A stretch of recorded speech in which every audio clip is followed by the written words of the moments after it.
सकाळु आसिक पहुँचला गोटे पार्सल जो कि वाइप्स आ सारा मु सब लिटिल्स ही वाइप्स यूज करे कहीं नाटा कम प्राइस एत सारा मिल जाए और बहुत भल क्वालिटीर आकु रिसीव करदे सारापर मोर ब्रेकफास्ट करदे और लंच टाइम लंच सारिकी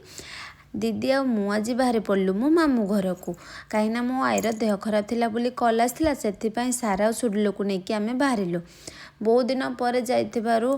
आई को देखिकी आमे तो बहुत ही खुशी जाइथिलु आ आई भी आमको देखिकी बहुत ही खुशी थिला।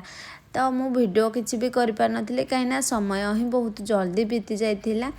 आउ ये मोर संपर्क रे माउसी लागबो किंतु बस रे सान ये भी जने मो भली ब्लॉगर आपण माने ताको सपोर्ट करेंगे मु ता आईडी मेंशन कर देबी। तो समस्तक सहित